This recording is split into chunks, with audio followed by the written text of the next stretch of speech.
Yeah, my name is Jacinti Caldata Francis Vietnam, and since 1965 I become a voter, and I always place my X next to the cup. And what they are doing today, I can't take it. So I have no more vote to give to PPP anymore. I'm not going to vote anymore no more. If they have to lose by one vote, they're losing it by data. I have none.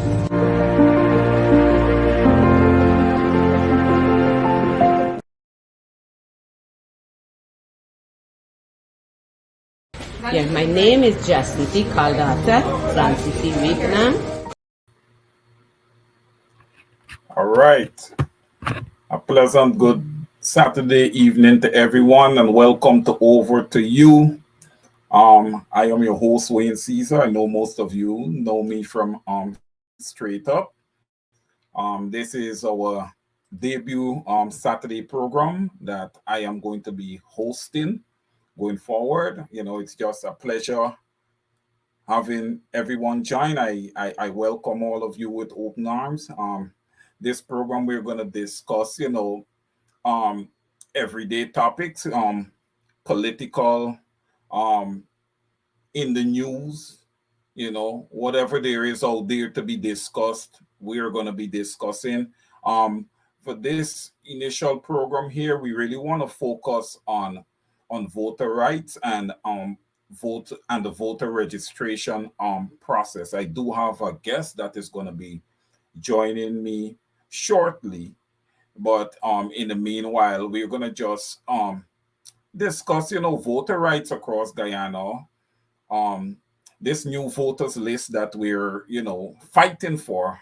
I didn't expect, based on what would have occurred in the 2020 regional and general elections, that we would actually have to be in a position where we are fighting for a new voters list. But that seems to be the position that we're in at the moment. So I just want to once again welcome everyone to the program. And listen, your comments are very important. I'm going to use your comments to, feed in from one topic to the other. So please, you know, like the program, and your comments are welcome.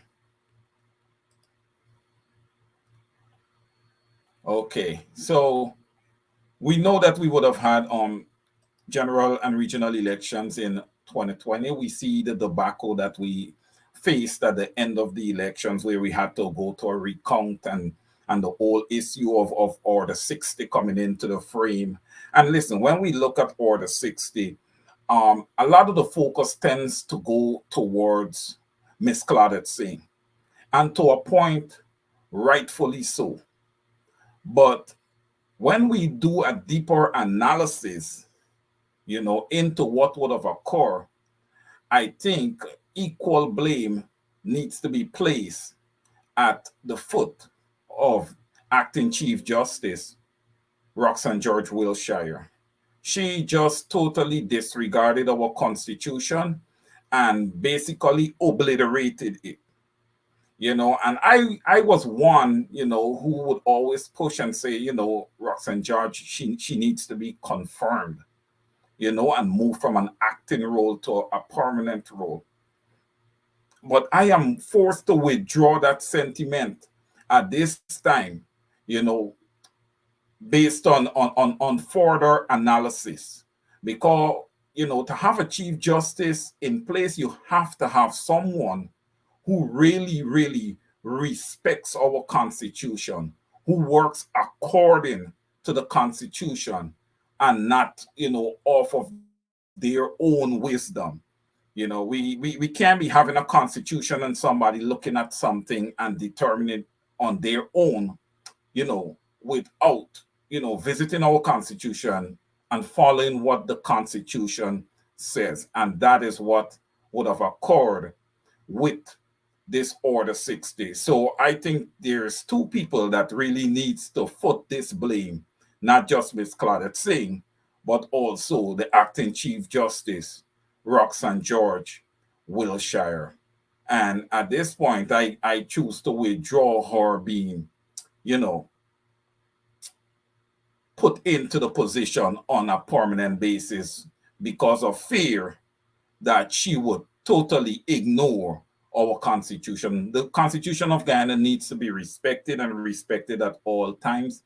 We find that the government does not respect, the installed government does not respect our constitution either.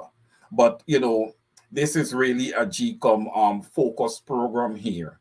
And GECOM, the Guyana Elections Commission, is supposed to be an independent, autonomous body. But it has not been the case, you know, since, you know, a little before the 2020 elections and definitely after the 2020 elections. You know, you would have heard people like Barry Jagdeo when he mentions GECOM, he says we. GECOM cannot be a we. The PPP is supposed to be the PPP, and GECOM is supposed to be an independent body. GECOM. There's not supposed to be any collusion there. But as we can see, there is a lot of collusion between the PPP and GECOM is being used just like the Guyana Police Force as another arm of this install PPPC cabal. And listen, GECOM needs to respect the people of Guyana. They need to be independent and they need to serve the people. Okay, so we are going to be using this platform, this program in particular, to push, you know, for a new voters list. And also for biometrics. We need biometrics when it comes to voting. It makes things much easier. And as an oil producing nation, we are in the 21st century, you know, even to the extent that we do not get the biometrics done by the 2025 elections, we definitely need a brand new, well vetted voters list for the elections.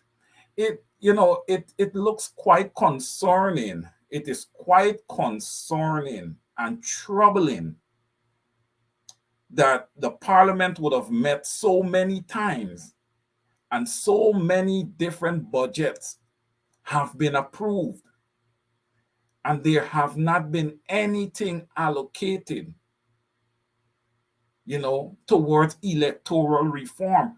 I feel like if electoral reform is one of the biggest issues facing Guyana and its people, it is one of the issues that after the 2020 election would have divided people, divide the country. That to go along with the posture and the behavior of the installed government who is blocking GECOM from going ahead and putting the necessary processes in place, you know, to create a new voters list. As a country, we need to become fully computerized. You know, we need to stop using all this manual paper stuff. We should be doing away. We should be trying to become a paperless nation in the 21st century and as an oil producing nation. But once my guests come on, we're going to get a little more deeper, you know, into the electoral matters and registration, amongst other things, because I encourage all Guyanese, you know, to be registered if you're of age or if you're closing in on that age and you know at the time of elections in 2025 you would have reached the attainable age to vote. We encourage you to go ahead and get registered, because without your vote your voice is not being heard. You want to be heard, you want to be a part of the process, you want to bring about change in your country, then you have to exercise your democratic right by going out there and voting. You know, while I even touch on voting, you know, we need to up our game in Guyana when it comes to voting. And we need to understand what the process is about and why you are voting. You know, we want to get away from this whole thing, voting according to race. Oh, I don't want to be ruled by an Indian. Oh, I don't want to be ruled by an Afro Guyanese. Oh, I don't want to be ruled by an indigenous Guyanese. Oh, I don't want to be ruled by, you know, a Portuguese Guyanese. Forget all of that.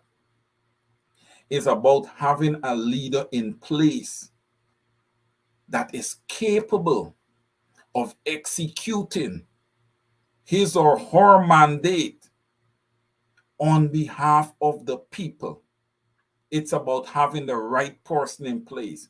It's about having a person in place that will actually address the issues that the Guyanese people are facing: high inflation, poverty, you know,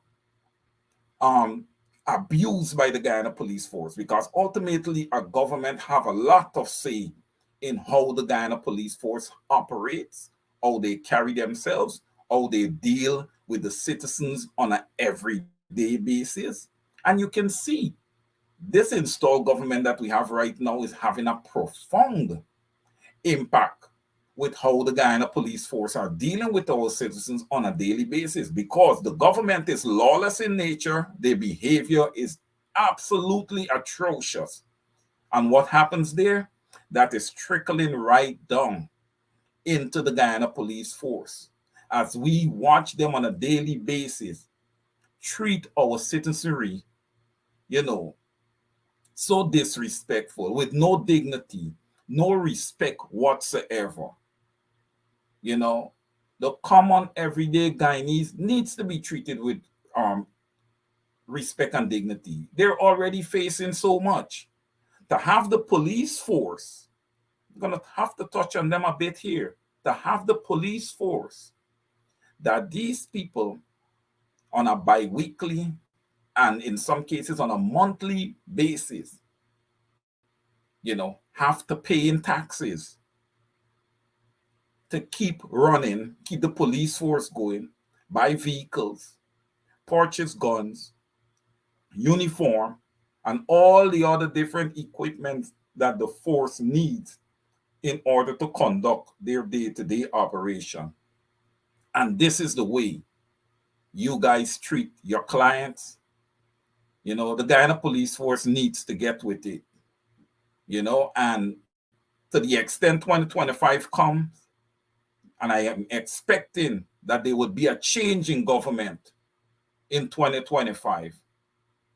I would like to see most of these guys that are out there abusing those people lose their jobs. They cannot be allowed. They cannot be allowed to stay on the force. You cannot do these type of things that this police force is doing to people, and then you want to stay on the force um to serve the people. You have already tipped your card. Okay, the people know what you give. You know, and it's fortunate for you guys that the people just have not started pushing back as yet, because you guys remember the days that you could not wear your uniform and walk out of certain villages. You know, you should think about that. You should think when you ill-treat Guyanese that you have a family at home, and would you like for them to be ill-treated that way, the way you mete out that ill treatment to your clients? Because essentially that's what the people are. Your clients, they pay their taxes for you guys to provide a service to them. And instead of providing that service to them, you abuse them. So the Guyana police force need to get with it. But again, they are an arm of the PPPC, and the PPPC is wicked in nature. They are corrupt in nature. And that's what you're going to get from a good portion of the police officers in the Guyana Police Force. And I must say this, there are some very, very good officers in the Guyana Police Force, because I would have spoken to quite a few of them that does not agree with what is happening now, that does not agree with the way the force is being used by this installed regime. Those officers, I would say, they must retain their job, because they're in a position where their backs are against the wall. And listen, we have to respect people to a point, and some of these officers to a point that if they even come forth with what they need to come forth with, they can be major repercussions. Their lives could be on the line. There's a lot of things that could be on the line for them, because that is the way Guyana is being operated. That's the way Guyana is operating under this installed regime. And, the uphill battle continues for us, but we know it's a battle that, we can win, and we are going to prevail in the end. Okay, we're within 2 years. We're within 2 years of regional and general elections across Guyana. And it can even happen before that. Listen, when you see this government is being summoned to the US, with regularity, the way that it has been happening, note that, a message is being sent. And why is that message being sent? Because all of us here, we are standing up and we are showing, that we are not willing, to participate in what this government right now is pushing in our country, taking care of the exterior investors, amongst others. They having a major impact in our country, while the normal everyday Guyanese is totally ignored. That's why, again, all of this ties back into how we vote. These are all issues that ties in to how we vote. And come 2025, or to the extent it is before 2025, we need to vote, and we need to vote right. I encourage everybody, listen, the PPPC would have had their opportunity. Okay? Let's sit down and look at their body of work from 2020 to currently. It's atrocious. It is just totally atrocious. From our schools, not unprepared schools for our children, to the postal services, major drops in those services. The APNU plus AFC would have done very, very, very well over the 2015 to 2020 years of getting the passport offices up and running. I think the standards have dropped a bit under this installed regime. Everything has dropped because what? They're not paying attention to the citizens. They're not paying attention to the services that are given to the citizens. Consistent blackouts. The water that comes through the pipes sometimes can look close to coffee. We're talking about an oil-rich country here, right? We are talking about an oil economy here. And this is what citizens are forced to accept. We just have to do better. When we look at GPL, I have spoken to some engineers from GPL. Their words to me was, it's very, very difficult to get parts and to maintain the current grid that they have.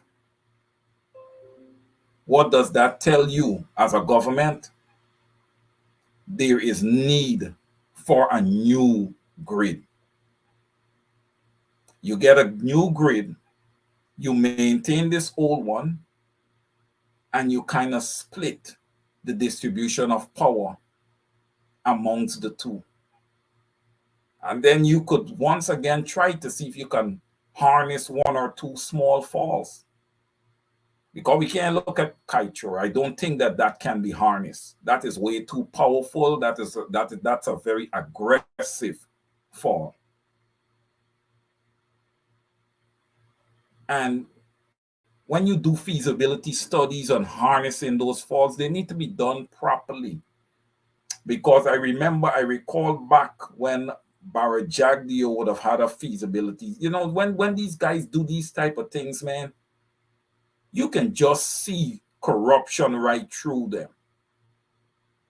These feasibility studies are just done and nothing is ever done. You know, this installed government has just failed the people over and over and over again. And Guyana needs to move forward as a country. We cannot posture this way. You know, all the people sitting in your homes tonight that is looking at this program, I encourage all of you to step up. You all have a role to play. We all have a role to play in this fight. And how do we win this fight? All of us need to play a part. We all need to be on the same page. Right? So, all in all, I would say, you know, your vote is important. You need to make your vote count. Um, our leaders, meaning the MPs and the leader himself. And I'm not just talking about Aubrey Norton. You know, we have other prominent leaders in the opposition across Guyana. Dr. David Hines. You know, Dr. David Hines is going to play a very, very, very, very important part in this fight. He is very, very important to this fight. Apostle Nigel. You know, and we have so many others. So many other freedom fighters out there. We need to get on the ground. We need to start having rallies. We need to start edifying the people. We need to start encouraging the people and make sure that everyone is registered to vote. You know, you can't start talking about an election and winning an election if you're not making sure that your people are registered and is educated to the issues. Yes, you need to educate the people to the issues. You can't just look at someone and determine, oh, this person is Indo-Guyanese. He's going to vote PPPC. Or this person is Afro-Guyanese. Oh, he's going to vote for the APNU. No. Everyone is an individual. Okay? We need to get out of this race thing. Everyone is an individual. If rice farmers are complaining, MPs from the APNU need to go to the area and to address them and to see what their needs are, so that come 2025, when your turn comes to be in government, you know the expectations of the rice farmers. You know what they're experiencing. You know what the sugar workers are experiencing. You understand what you need to do with the sugar industry. Because we know that there's issue with sugar, and there's been an issue with sugar for some time now. But yet we can't seem to be able to get it rectified. You know, all of these things are issues. You know, we look at our roads our highways, our streets, huge potholes that looks like the Essequibo and Demerara rivers, massive potholes. Again, we're talking about an oil-rich nation. I know it takes time to get all the roads and everything in order. Yes, it does take time. But you look in some of the villages that would have been bought by our ancestors, and you see there's absolutely nothing being done. I know in the village of Plaisance, they're doing some roads there. But we understand what's happening with Plaisance, right? The PPPC would have infiltrated Plaisance with their poison. And I hope the people of Plaisance wake up and understand how Plaisance has come to be. Plaisance has come to be because our ancestors would have worked their tails off, pooled their money, and bought that village. And for you to take that village and sell it out and talking about development, development is not roads, guys. Please. Roads are infrastructural. When you want to talk about development, talk about developing your people. Let's see development when it comes to the people. That's not happening. Roads are built for anyone to drive on. It's the taxpayers' money that builds the roads. It kills me. When you guys come off, oh, the PPPC is billing, is doing. No, it's not their money. It's not their money. That's why they can afford to be so reckless with money, because it's not theirs. You think Barry Jagdeo would treat his money the way he treats the money that belongs to the Guyanese people?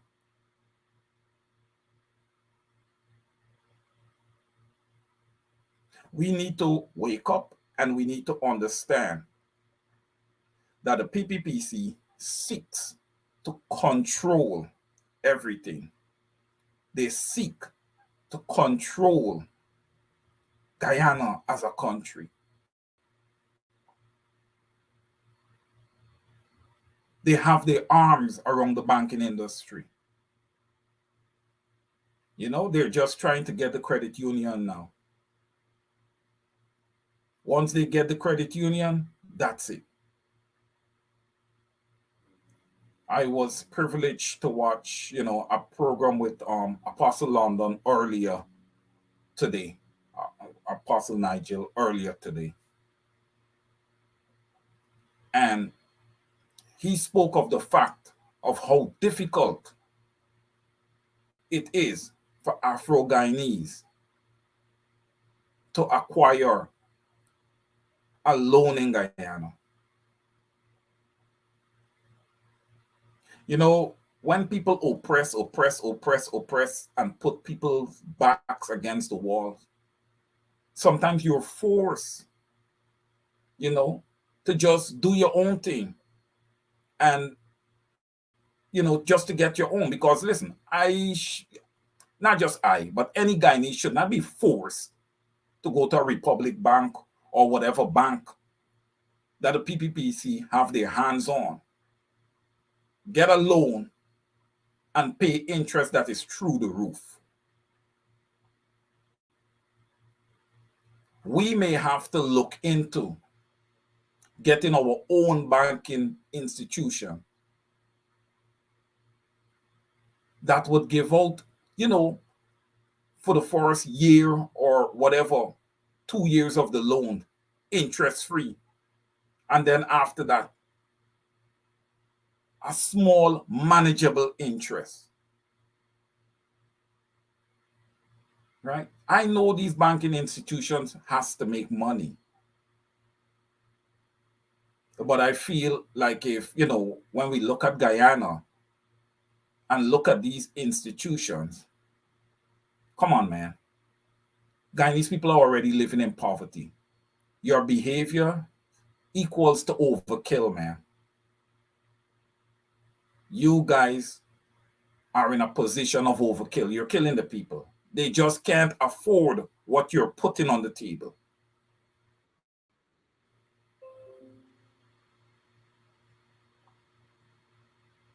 Guyanese needs to be able to live comfortably in their own country.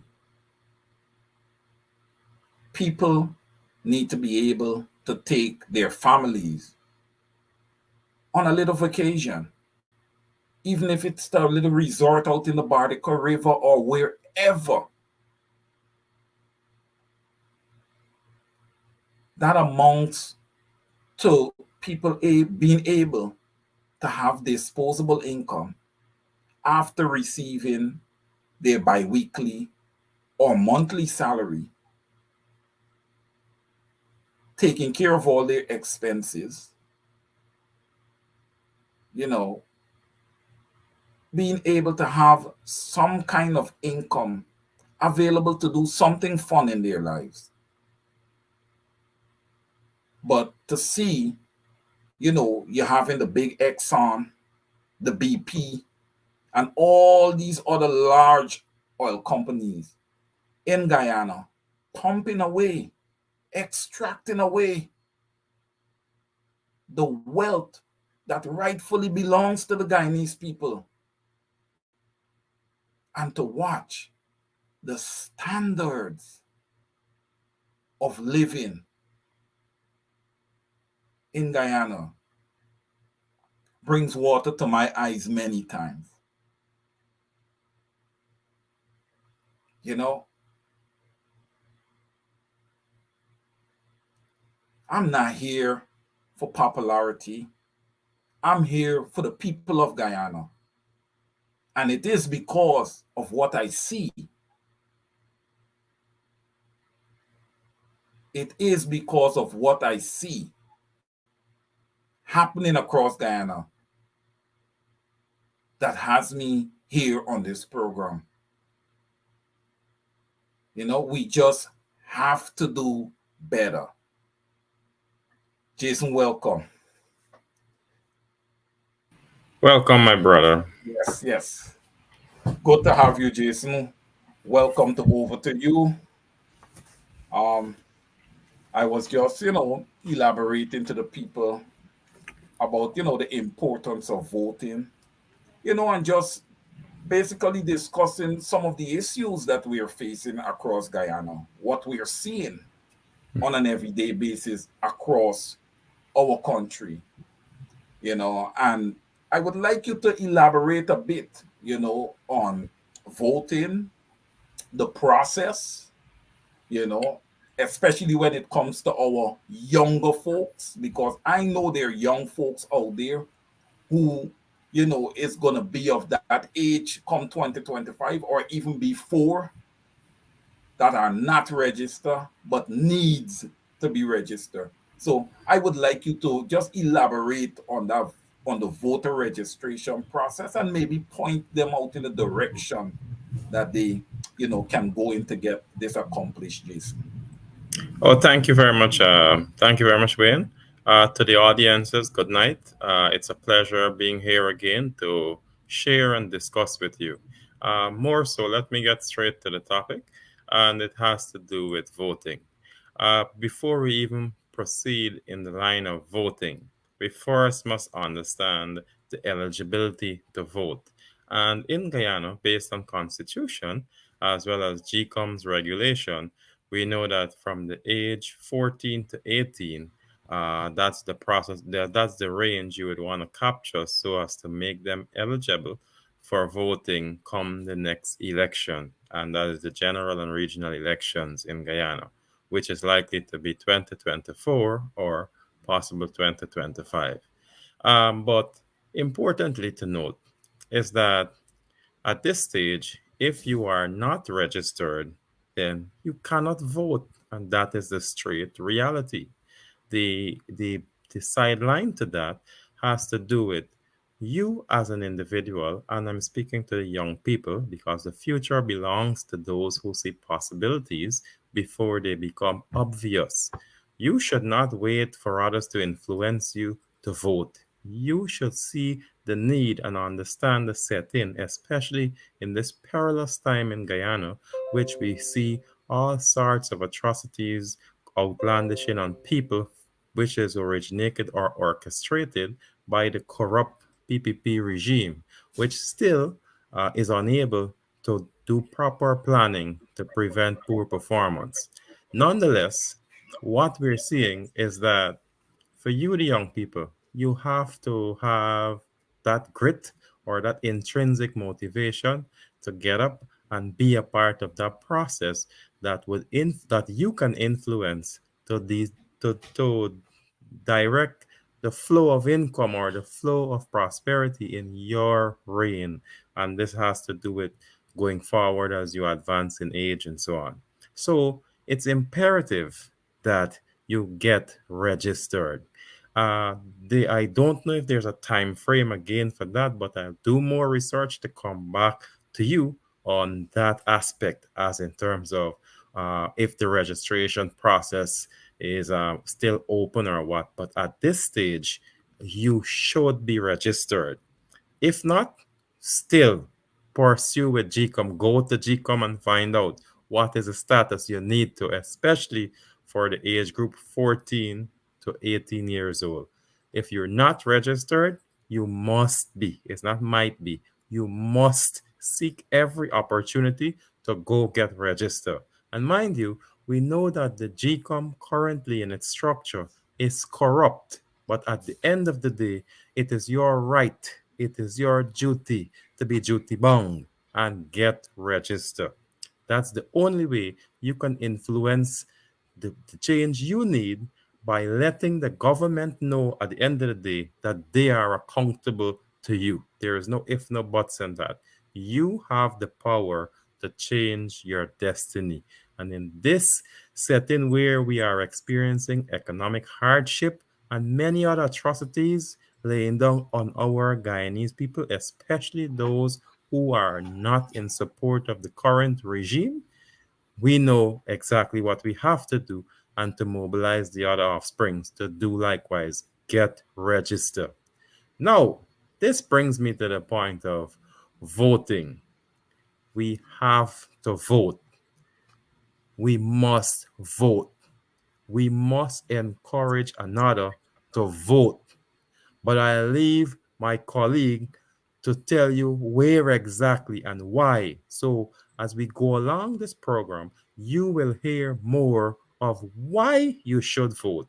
Of course, you would know also why when looking at all that is unfolding and where do you fit in as an individual in this setting. If you make bad mistakes or you work for pittance, which we are currently doing, obviously you cannot be comfortable with where you are. And the opportunity in Guyana is in a way where everyone, if the government does the right thing, we all can live a prosperous life. But again, that's not so. But we can make that change by doing what is right and what can influence that change. And it is all in the power of your index finger, right? The power to vote. I hand it over back to Wayne. Correct. That's well said, Jason. The power to vote. Listen, the power to vote is in the hands of each individual. It is totally up to that individual if they choose to exercise that power. And that is why Jason and myself is here, because we want to encourage you to exercise that power, you know, for your own good. If you don't, if you don't with this regime that is in place right now, you, your children, your grandchildren, and future generations will be sitting there paying back huge amounts of interest on loans that this installed government would have borrowed, monies that they would have borrowed and incurred in your name. because Guyana is your country. You're there. So whatever loans is taken under the name Guyana, every taxpayer in Guyana is responsible for paying back that loan with interest. What's mind boggling is that, we are gaining all this revenue, you know, from the drilling of and extracting of oil, but we're still out there borrowing loans. You're going into the natural resource fund, you're borrowing money, but you're still out there borrowing loans, taking out loans. But when we talk about voting, these are the issues you vote to. Transparency from government. Remember this. You are the ones, the Guyanese people are the ones who put the government in place to do what in turn? To serve you, to serve Guyana. That's essentially what the government is in place for. Not to, listen, after the government would have made sure that their citizens are fine, then they can deal with external investors. And investors should be investing in the private sector to little or no government interference. That's to show you how illegal this government is and how illegal the actions that they're taking If you know, are. Mark, I just want to add a point. Because Jason, they are meddling in what should be, a private sector, a private business sector. Government have no right being in there. That's one of the issues. Listen, we have look, the poverty issue, the issue of this government and where they're posturing, the issue of corruption, you know, the Mark, issue of high Wayne, inflation. Yes, go Wayne, ahead, Jason. I wanted to add a point, right? And Mhm, this is to our young people in Guyana to mhm. understand and look around. Many of the questions we may have, or burning questions that we may have as to what is in it for me? Why am I not, with all this monies being announced on paper and so on, and yet I cannot see no change at my level or at my tier? Not that we are not equal, we are all equal. But again, in the eyes of the PPP, I don't believe they see us as equals. And this has nothing to do with blacks only, even though they would perpetrate many of their nasty actions towards that kind. But also they do it to any, even the East Indians too. But when you look at everything that is unfolding and the way in which you would hear of all these billions and all these millions and so on, and you look, we already see the answer in the budget.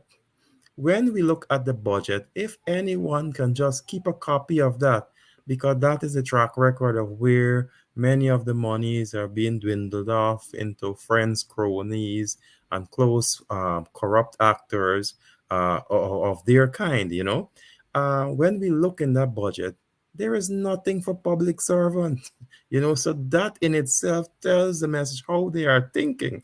And they are not thinking to have a prosperous Guyana. They are thinking to have a Guyana where 1% is wealthy and 99% not even no middle class.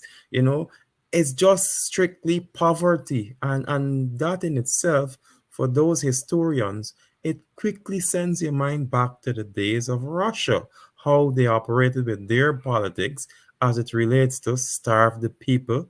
And as you get closer to elections, you give crumbs and you give more crumbs to influence a change in them just sucking up or settling for more mediocrity. You understand? And just vote for this, you get an ease. If you're not for me, then guess what? You face the consequences.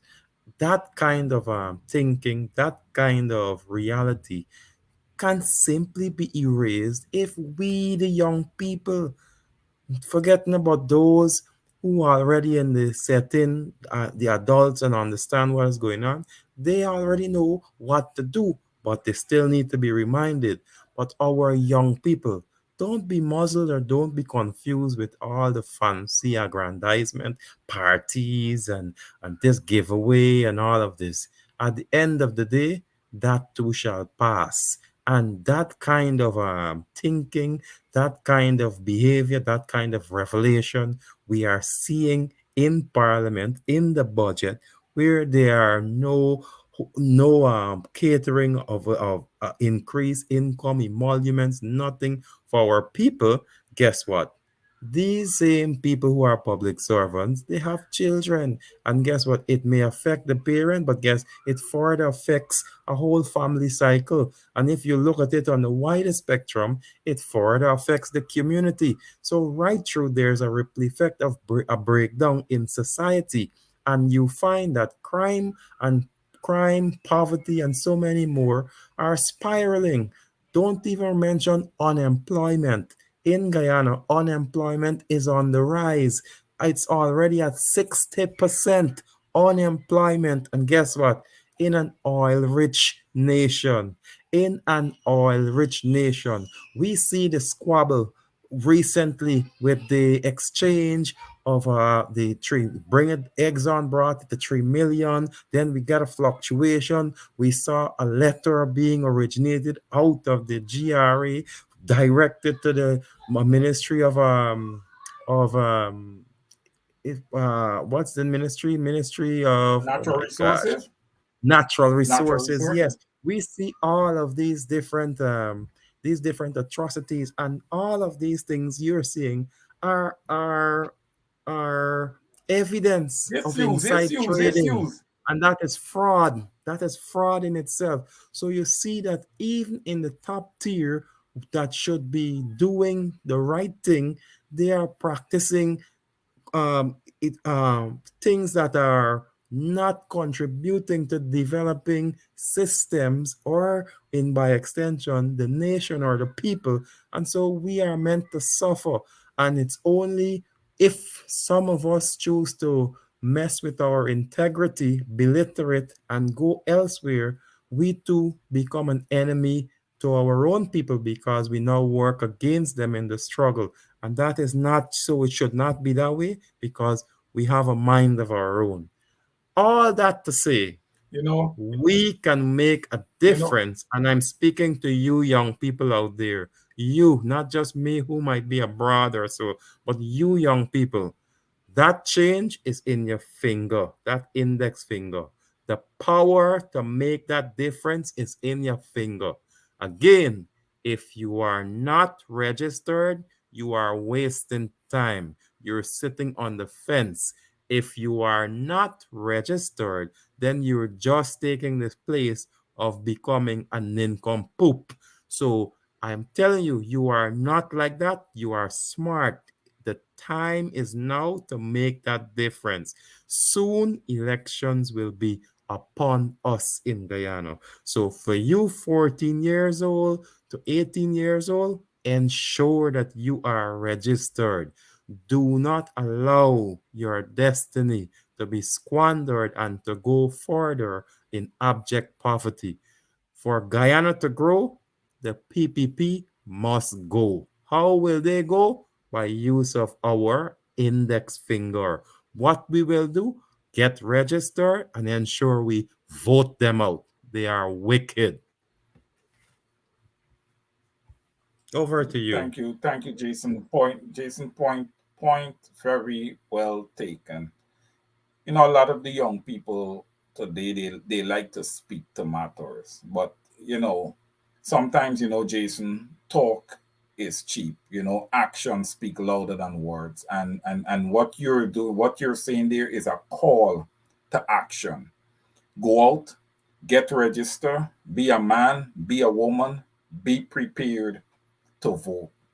You know, if it is going to be your first time voting, read up on it, understand. the importance of voting and how impactful your vote can be.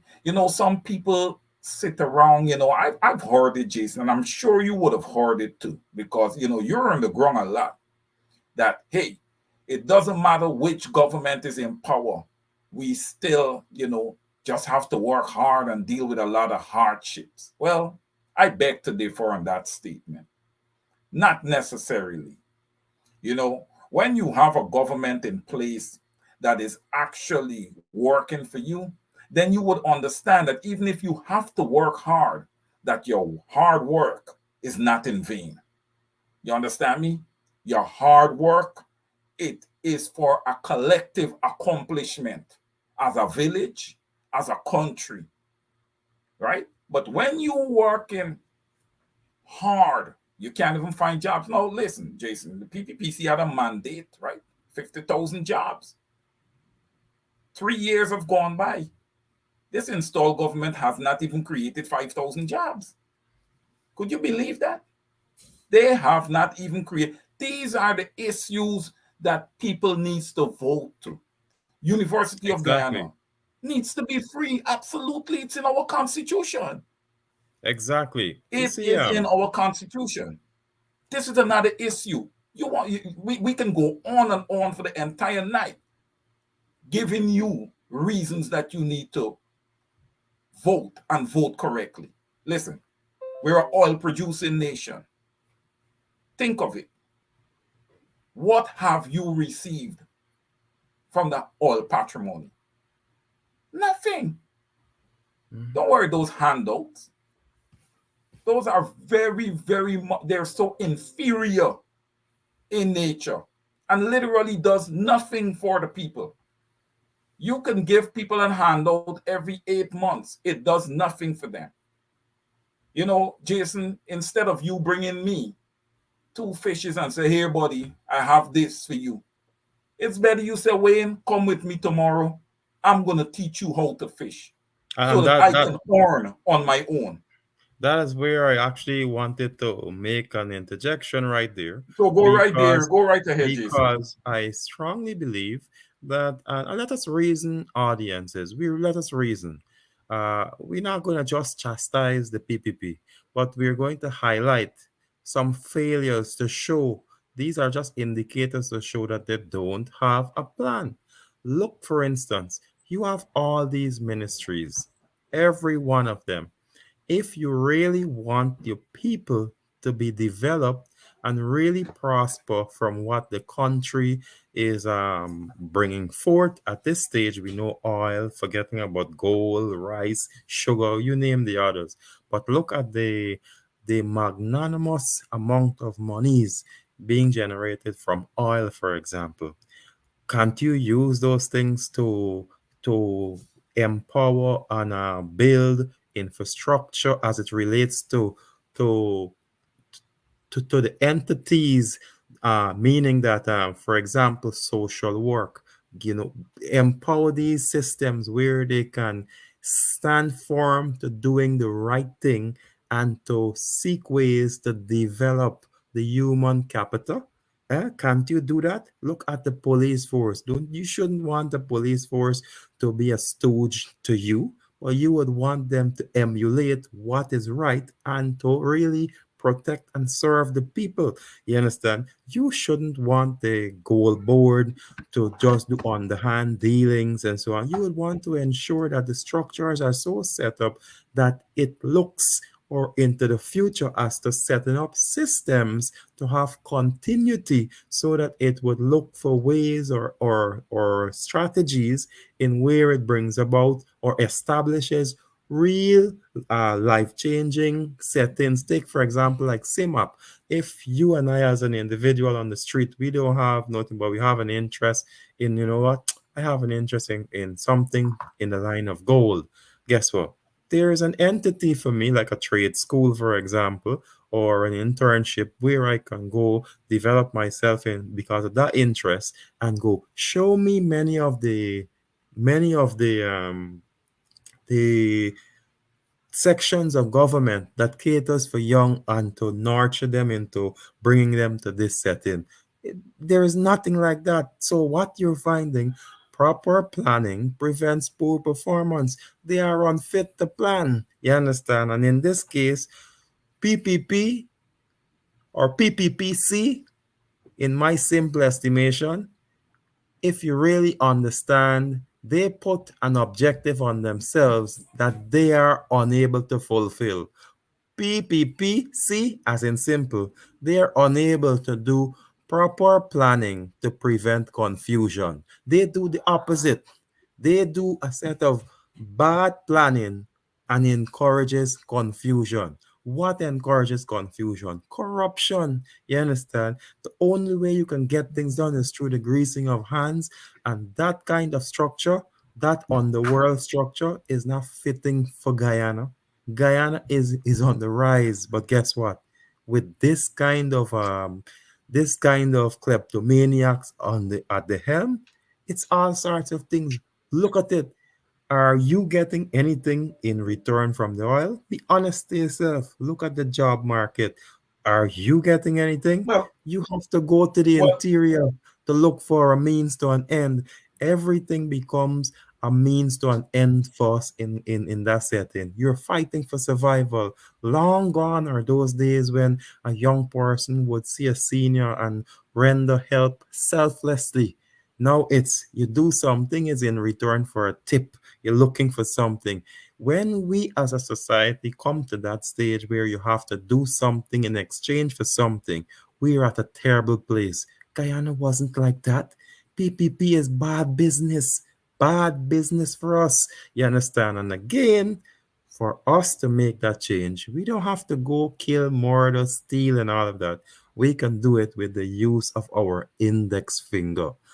Vote them out. If you are not registered, then you need to do better and not sit on the nincompoop side. But again, go to GECOM. You go to the GECOM's outlet or in the office there to ensure your name is on that registration list. You go do that because when you do that, you have a perfect say in voting the corrupt PPP regime out of office. And this time around, with the kind of wealth flowing in the country and they are unable to do what rightfully you should benefit from, and they're unable to even contribute on that side, then you best wake up. If not, can't eat your dinner. We have oil, and yet we're now feeling the oil. We're feeling the rust from it. The oil stops at the top because of corruption. So again, focus, make the right decision, vote the PPP out of office. Over to you.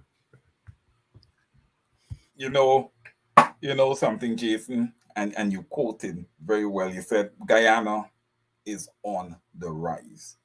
Well, I agree with you, and I disagree. I'm gonna tell you where I disagree. Guyana is on the rise indeed, Jason. Why? Because Guyana is a cash cow for all the big economies. They are coming in, they're extracting, you know, they have these huge profit margins, favorable profit margins. But what? Why, when Guyana is on the rise, Guyana and its people cannot be on the rise simultaneously? That's when you say that a country is really on the rise. When you see the people, rising with the country from an Well, education I'm perspective. glad that I'm glad you highlighted that point because I wasn't going in that angle, and I do I support know, I that know, I too. know, I know, But I of know. course, since you opened the Pandora box so that I was giving the young people a chance to Mm-hmm. understand where Guyana is rising. Well, let me say it since you brought that Yes. side of it out. One, we have unemployment. It's rising. It's from 60% and it's spiraling. We also have crime. You open the papers, you see daily. Crime is on the rise. We also have the road carnages. Look, weekends, you can count it and sit back and only hope and call on Almighty to have mercy. You understand? You look in the offices. Are you able to get an extra? You go out there looking for some. You cannot. The pressure is on. Economic wise, there's an economic Poverty. apartheid on the people. So you see an increase in all these things. There's an increase in corruption. There's an increase in white collar crimes. But guess what? Who tends to suffer? Me? Wayne? You? No, you at home can suffer tremendously if you continue to let this government or this racial regime make you feel as though you are accountable to them. It's the other way around. They are accountable to us. And if we unite as a people and use that index finger, we will definitely make a difference come next election. I am not fearful that, okay, election can be sprung upon us at any moment. The PPP is under tremendous pressure. Here why they're under tremendous pressure. Every time, everything they touch, it's tainted, and it's a patchwork, patch here, patch this. Look at the roads, for example. Look when they're doing one set of roads in one area.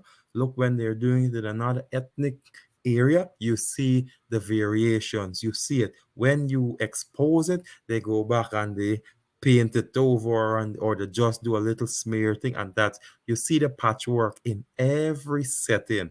And so that is substandards. We deserve better as a people. In truth, what should be happening and what must be happening is that for such a small economy, my beautiful country, Guyana, for such a small economy, every citizen by birth with this oil money should have their stipend coming every fortnight and not monthly, every fortnight to their account, because it is your resource, my resource being extracted, and we should be given those dividends in return. We are entitled to it, we are begging for it, and that is what should be done. Instead, we have people, those kleptomaniacs at the top that call themselves leaders, siphoning off and taking what rightfully belongs to us. So the time is now for us to educate ourselves and do the right thing. What is the right thing? Get registered. When you get registered, you ensure that your name is featured on that voters list. That same contaminated list, we need your name on there. When it's there, then we will press the biometrics so it can flush out the disease. That's the real purpose for the biometrics, to flush out the disease and to minimize the impact of corruption, fraud, voters fraud, and so on. So anyone that is caught will be jailed. Anything good that can aid integrity or give Guyana a better standing in the international arena, the PPP doesn't want to embrace it. And for you and I know the main reason. We should not have to live up to this. So again, ensure you are registered, and we together in unity will use our index finger to vote the PPP out of office. Lastly, before I hand over to Wayne again, I want for us, the young people, and I'm talking to the audience, we don't want to go to textbook and everything. Let us deal with reality.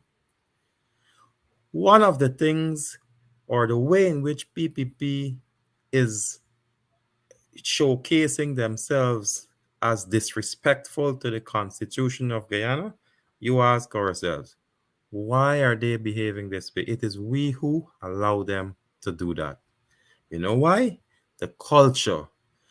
Had we resist that culture from initial, none of this madness would have unfolded as we're seeing.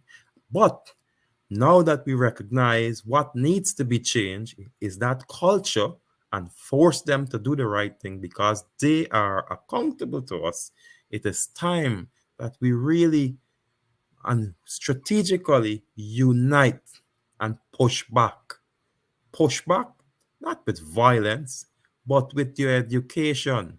You understand? Our education must not be used to complicate the heart, it is to complement the mind. Teamwork. Let us unite together. Ensure if you are registered, ensure your neighbor is registered. And the neighbor, ensure the other neighbor is registered. And all together, we know exactly what we're going to do when that time comes. And don't matter how much money, whatever they throw at us, you take it. It belongs to you. You don't refuse it, you take it, but you know exactly what you have to do, like you did in the local government elections 2023. So, again, watch out for that culture. We can change the culture of the government if we put them in check with the use of our index finger. So, whenever or whomever gets in next time knows exactly that what we say goes. They are accountable to us. Over to you, Ian. Thank you, Jason. That was well said. And listen, we are not talking to youths from a particular ethnic group. We're talking to youths across all ethnic groups in Guyana, encouraging them to, be registered and ready to vote. Because listen, the issues affecting Guyana now, it's not affecting no one ethnic group. It may be affecting certain ethnic groups more than others, but essentially it's affecting all the ethnic groups across Guyana. Jason, I was thinking, I was really thinking about something, earlier in the day about the influx of Venezuelans in Guyana.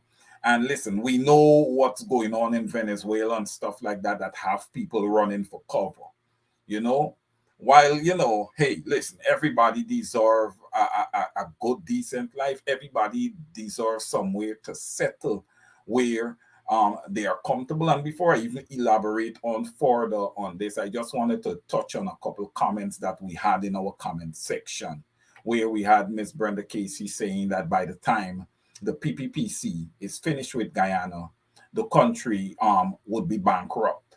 And my good friend Sherwin E. Green, the people of Guyana needs opportunities, job opportunities, not handouts. Handouts are temporary in nature. And my good friend Mikel is saying, although I am not a big fan of Granger, there are certain things that didn't happen, you know, under the Granger-led administration. And I think I know where Mikel is going with this. People were protected. You didn't have all these murders out there. We had a real economy.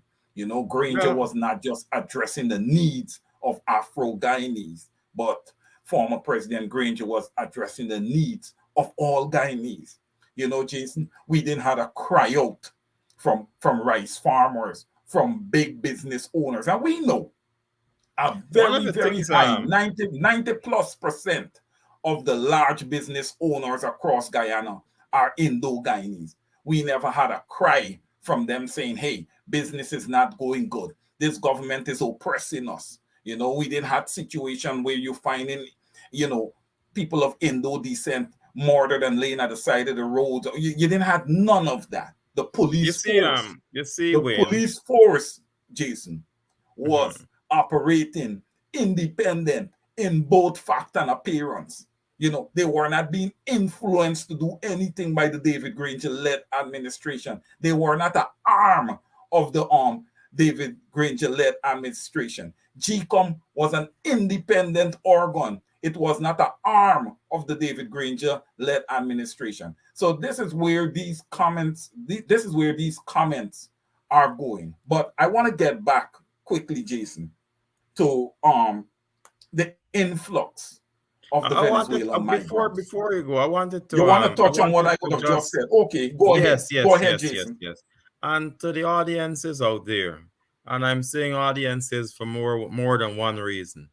They have some people who are also listening but not on the thread. Thing. However, let us be honest. Former President Granger, and I just wanted to make this known out here. Former President Granger fits the bracket of where you have a person doing 99 good And the one bad rubbishes everything. However, to just divulge deeper and with truth, Granger had a different approach to what the corrupt PPP regime currently is on. He was a people centered person. And I say this to point out the culture. The culture is what matters. And everyone or many of the Guyanese embrace such a culture after coming out of 23 years of hardship. You understand? So having the whips ease off of their backs was a comforting spot to be. And so there were many other things to look forward for because we came to that horizon where we're seeing a new light, fresh air. No longer the police harassing you and what's not. We see a difference where when they step out of line, they were disciplined or even fired or even sent to jail based on the gravity of the situation. So I just wanted to correct that the person in the thread. I won't call their name, but they know themselves. But again, generally, the coalition government is a people centered entity. It's diverse in nature. I just want to make that point and not to see or whomever wants to point out a specific individual and throw stones. The point is that in any setting, no system is perfect and you will have confusion. At the end of the day, what really matters is how it is being addressed before regional and general elections. At the end of the day, the culture. And hence the reason I keep pushing the word culture.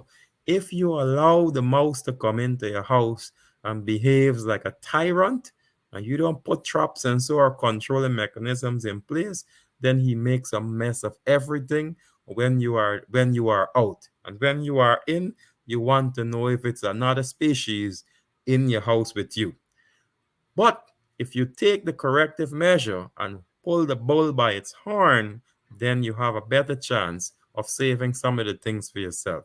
And so, who is to take that bull by its horn? It is me and you, the people, you young people, you, the 14 to 18. I'll include the 20s and all of them, but they are already registered.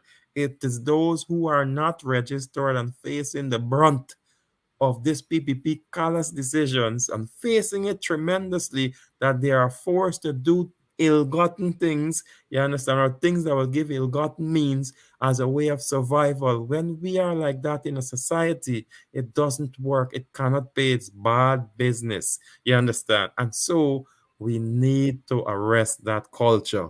How can we arrest it?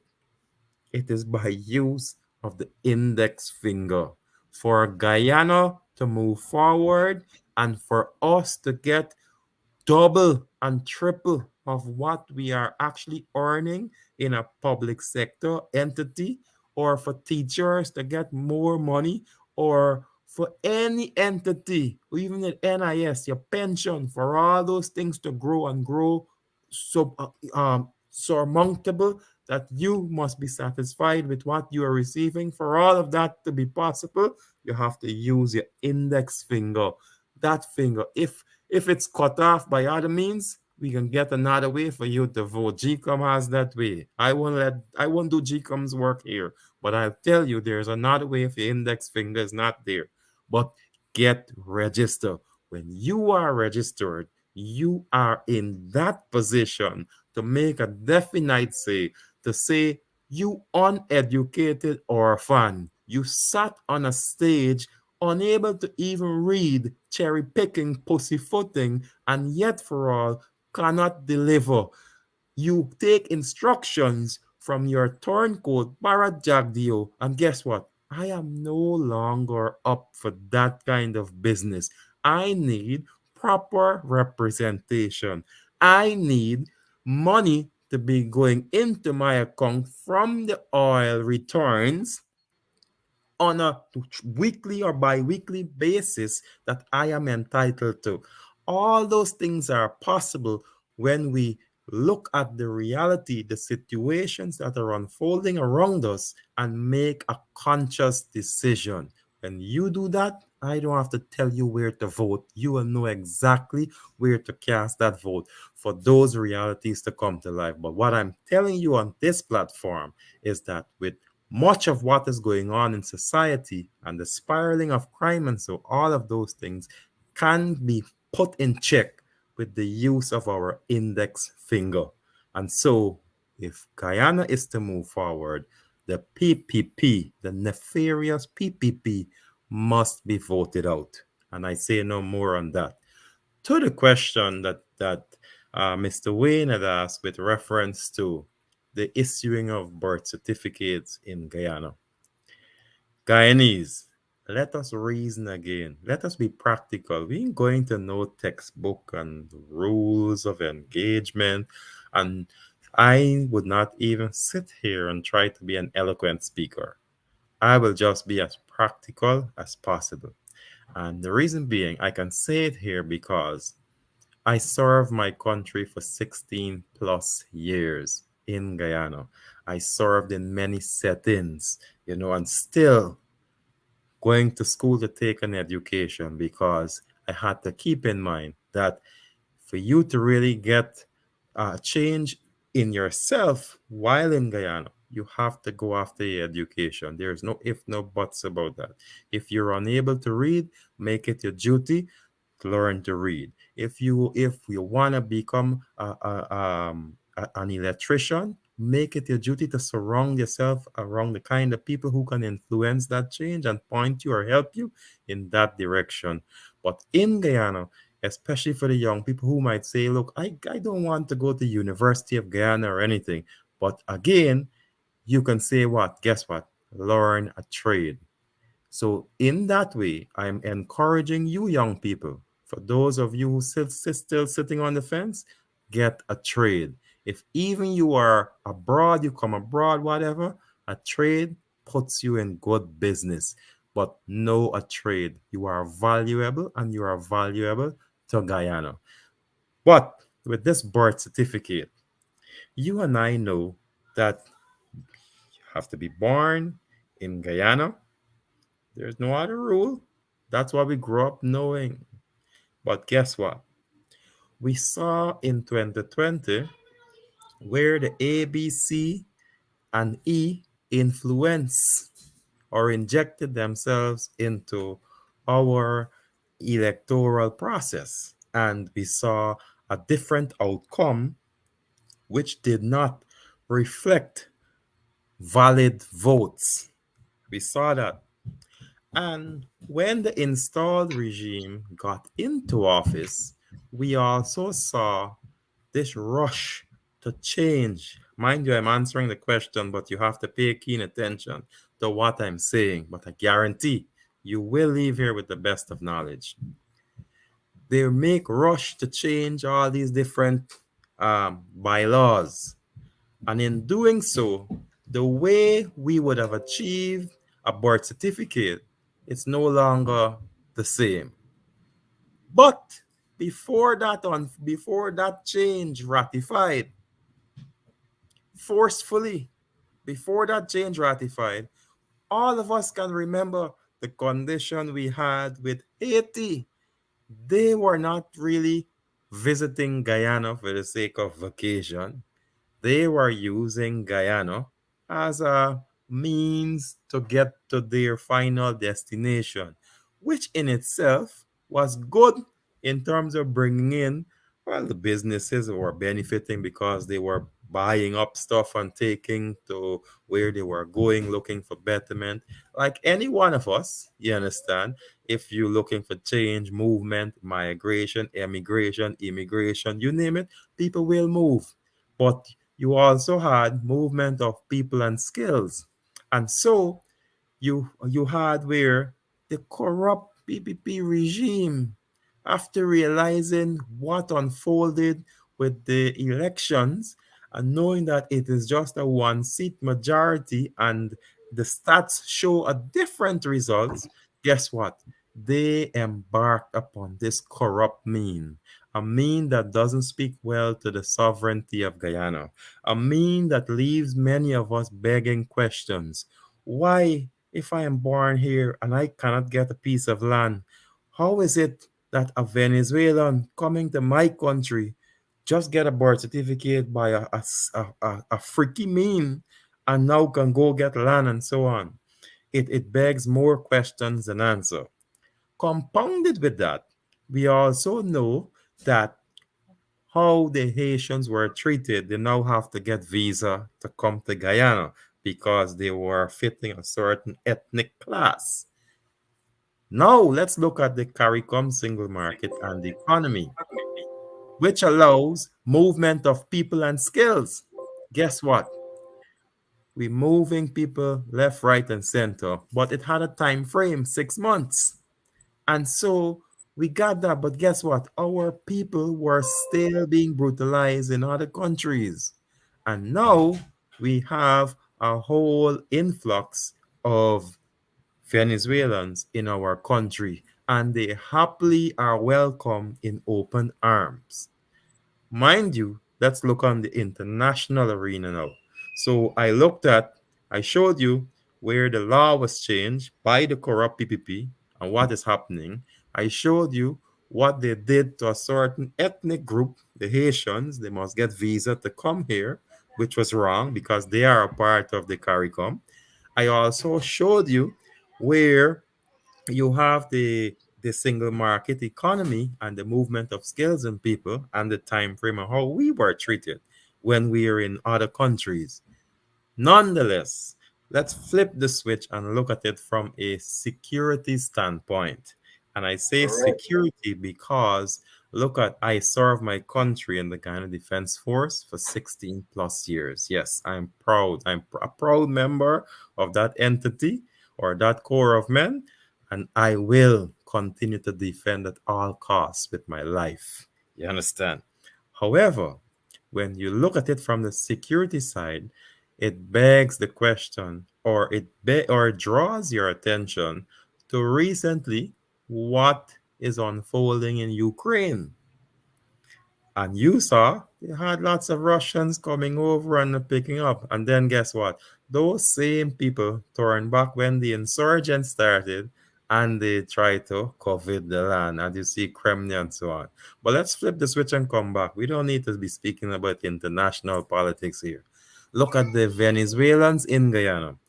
No, just wait for that moment in which you can see something happening where Venezuelans make that push.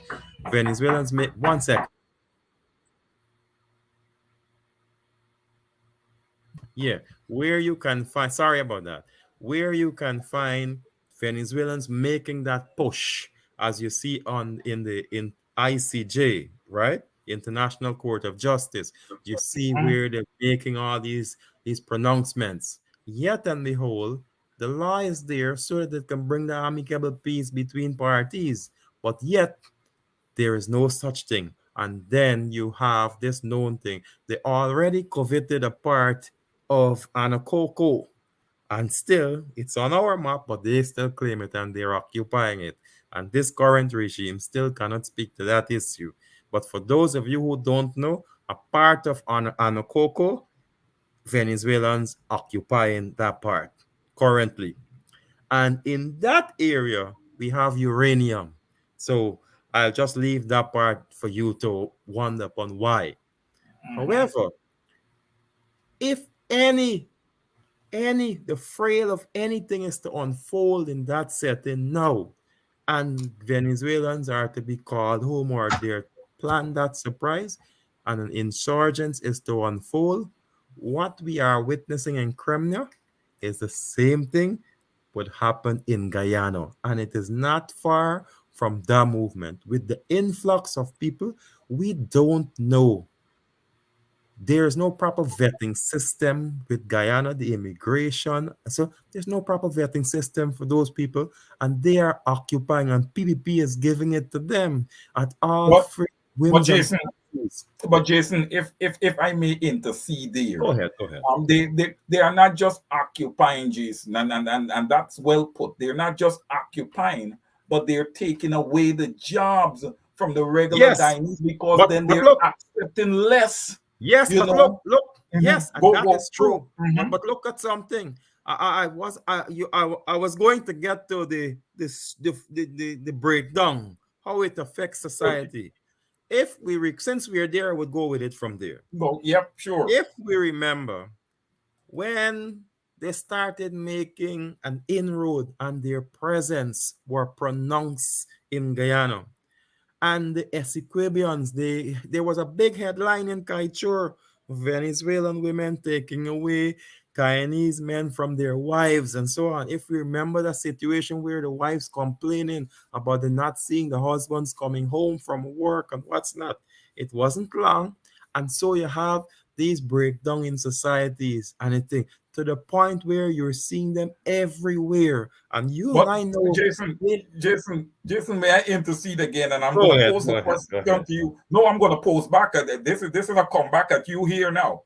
Mhm. Why are the women not seeing their husbands home? Is it because that we were having Venezuelan prostitutes in Guyana or something of that nature? Well, because I know the install regime is very lawless in nature and would Oh allow a lot yes. of lawlessness, Oh you know. yes, oh yes. And these kind of things should not be condoned. One of the you see, and this is where you find that Venezuela is in a far worse crisis than Guyanese. Guyanese is like the breadbasket, and it is returning to that place, but not for many. You understand? And so we want to ensure it returns for everyone because I personally believe that equality matters. You understand? But what we were seeing then was that Venezuela is known high for prostitution. Whether we like it or not, it's reality. There is a survey out which speaks to, I won't quote it right now, but there to every home there's two to three. You understand? And so you and I know what unfolds there. Poverty and squalor leads to a feeling of dispossession, and so they came with a mindset of by any means necessary. But we do not know who else is coming with them.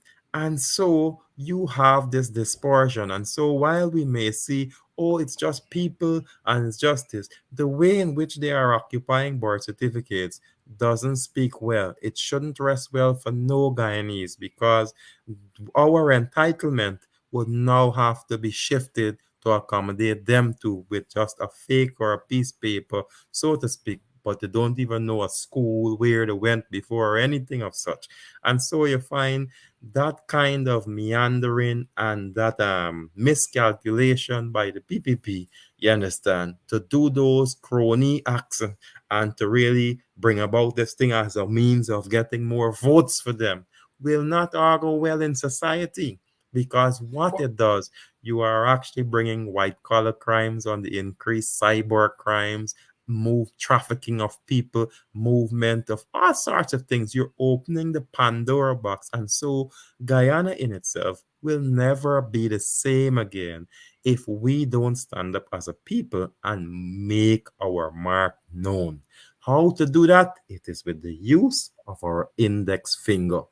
And so on the security side, we know that the corrupt or that torn coat, that pathological liar, Bharat Jagdeo, we knew of that time when he wanted to give up a portion of Guyana waterways to the Venezuelans. You A portion understand? of Essequibo Exactly. to And Venezuela. that in itself was enough to be treasonous to put his ass in jail.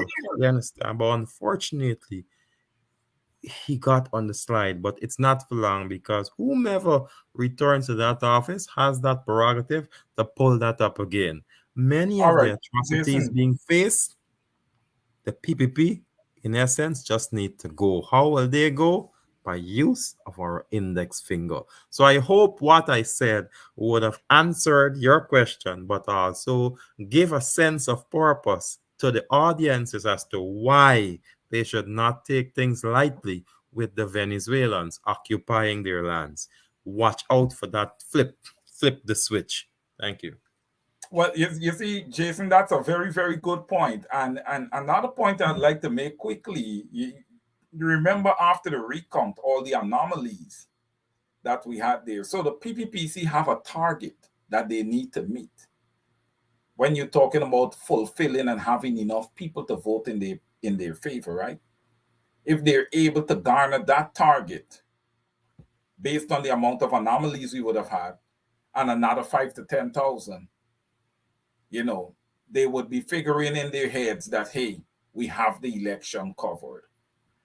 I feel for an oil producing nation, we need to somewhat do a complete revamp of our immigration system and our policies. Another thing, Jason, I want to touch on and get your feel for it.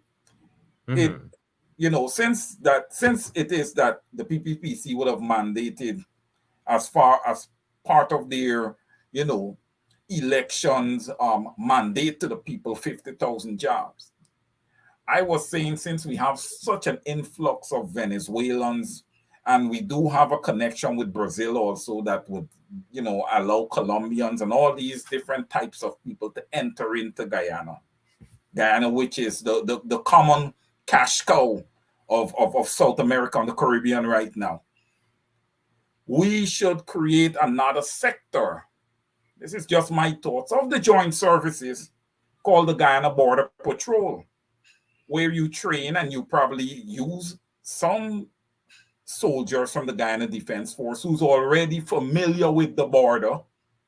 You understand me? To take lead positions on this new joint service. Because, listen, Jason, I'm not of the belief that the Guyana Defense Force should be patrolling the border. I think they need to be a standalone agency as an oil producing nation. They need to be a standalone agency that Um, patrols and protects our borders. I just want your take on that because we have I, enough I money.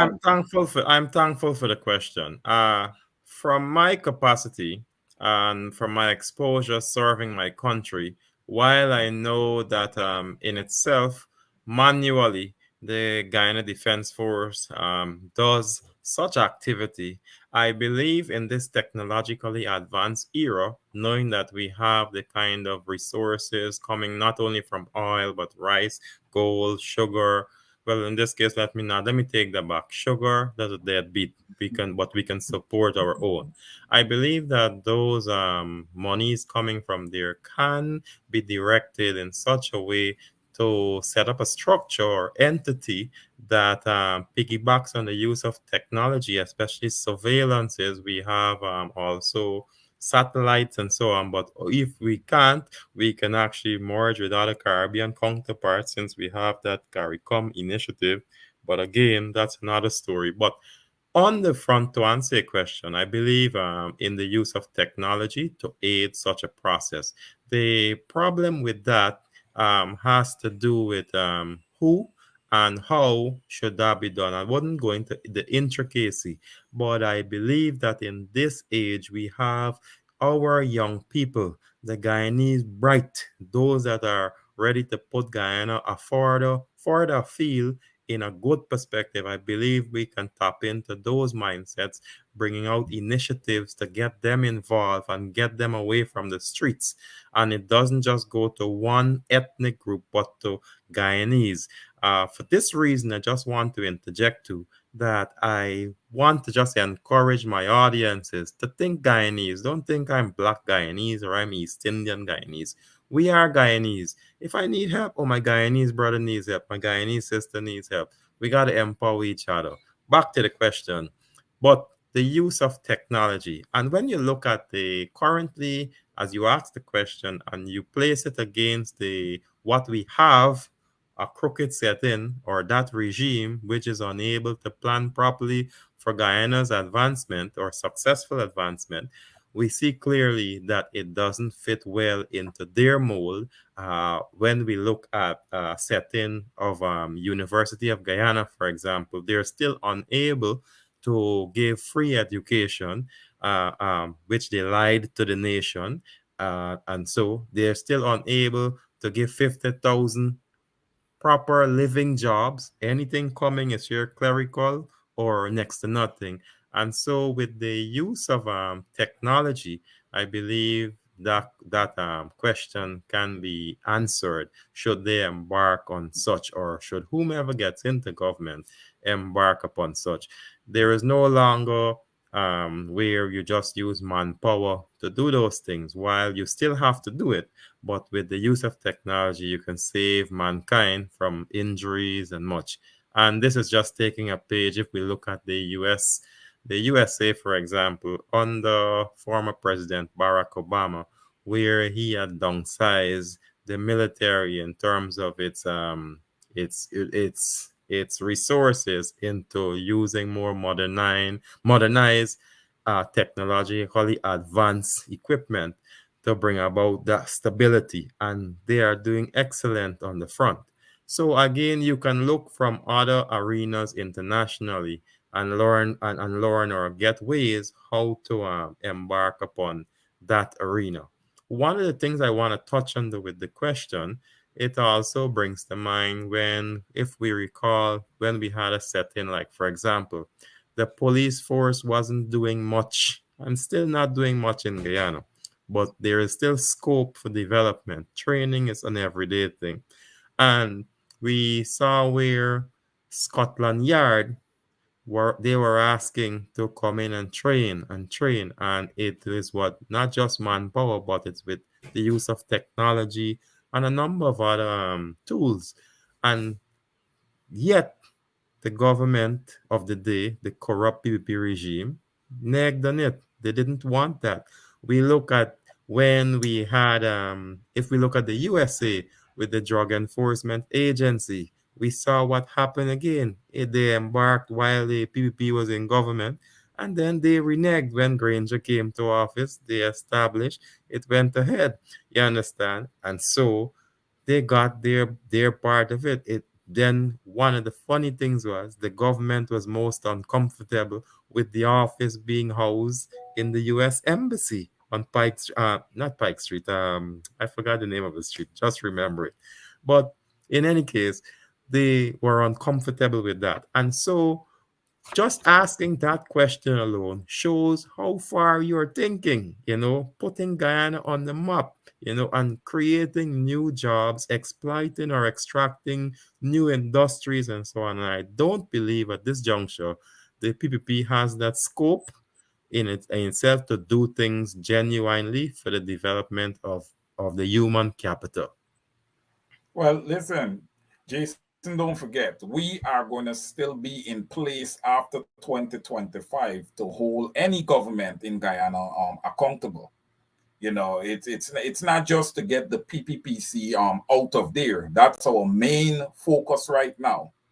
But our overall focus is that whomever is in government in Guyana needs to be absolutely Uh, accountable to the Guyanese wh- people. when there is, sorry to Yes. interject, there is Waveney Doris. She's saying, for the benefit of the audience, I think these people giving Venezuelan heads up on Guyana by putting policia on police trucks. It scared me. I just would like to let Um, her know. it's it's a look, Jason. Look, listen. I could see where Waveney's coming from with that, because if I see a whole lot of stuff changing and every building you have English/Spanish on it, right? It that's a sign of welcome, Jason. Would you not agree with that? No, I don't agree. I don't agree with No, the sign of well, welcome. no, no, We have no. six I races. We listen. have six. And let me correct myself. We No, have no. seven races. Six We ethnic. We have have six ethnic groups. Yes, right. No, but but listen, you cannot forget the Douglas. So we are multiracial. But all but right, please. yeah. I boy, want to boy, include the you're Douglas. going there, boy. But continue. You're Unison going there, but thinking. continue. Unison thinking. But again, I don't agree with the approach or that position of just putting English, Spanish, or Watson. I believe that I, like I just said on the program, I believe equitable distribution should be the standard for everything throughout Guyana. I believe that we are an English speaking nation, and so English should be that.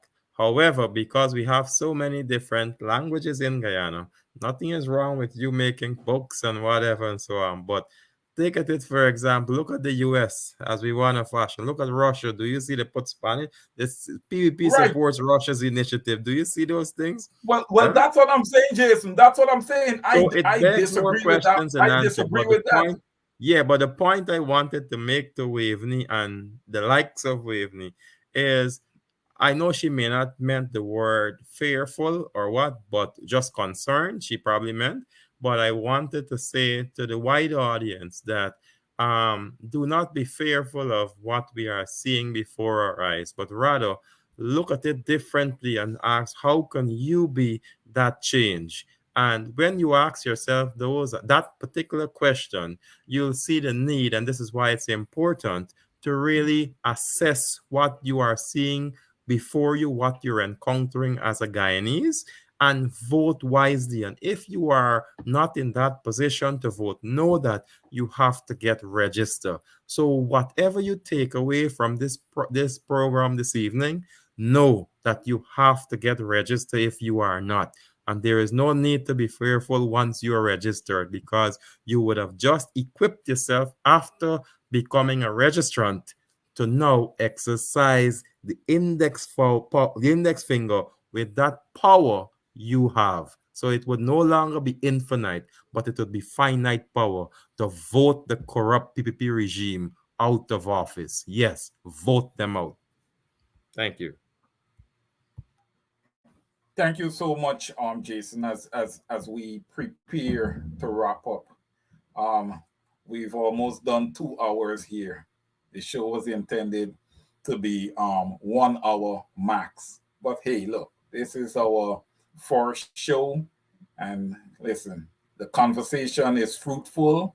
Um, our listeners and viewers are very involved. So, hey, we have to keep their company here on the Saturday evening, 6 minutes to 7 here. I know in Guyana it's the same time, 6 minutes to 7. We want to thank all our viewers, for being with us. And look, it's a pleasure being with you guys. And I look forward in the future every Saturday evening to spending some quality time with my Guyanese brothers and sisters. Now, Jason, I'm going to ask you for your closing remarks tonight as we prepare to wrap the show up for tonight. Oh, yes. Thank you, Mark. I always say Mark, forgive me. But thank That's you, Wayne, okay. for that opportunity. Yes. Yes, to my Guyanese people, to the audiences out there, we know that we are facing many hardships in various settings, and it's diverse. You don't know where the next meal is coming from. You don't know so many things. But one thing to know, never forget that opportunity to always knock on the door, for it shall be open. Seek and you shall find. Ask and it shall be given. So, with that, I would just like to empower every one of us, each one, teach one. Remember, love covers a multitude of sins. Love one another. Look out for each other. We need to unite. We need to teamwork, spread the good news, and know that this will never remain the same. Things will change. The constant in life is change.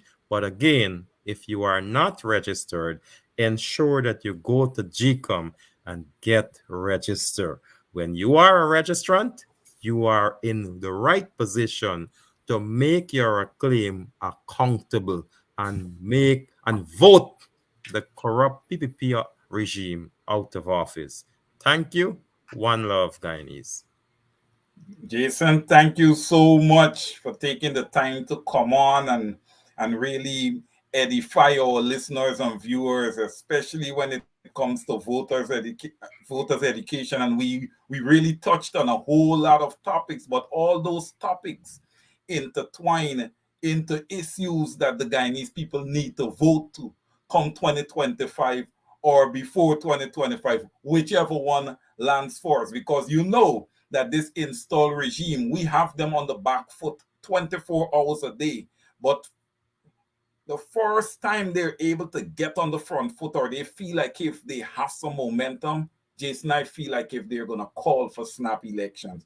So I say to the opposition, have our vision in place, be prepared, for leadership tomorrow. You always have to be prepared because you don't know what's going to happen. These people are being summoned to the United States quite often. So we know that something is in the pipes.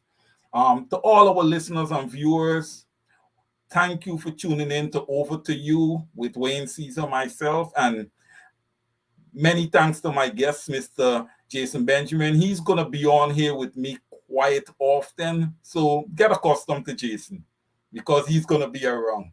Jason, thank you so much. Everyone, please enjoy the rest of your Saturday. And to the extent you need to traverse the highways and the byways of Guyana, please drive carefully. Be careful. All the heavy duty vehicle drivers out there, please put the pedestrian first. Don't just drive for yourself, but drive for others who are using the road. Again, thanks everyone and have a pleasant rest of the weekend. Good night.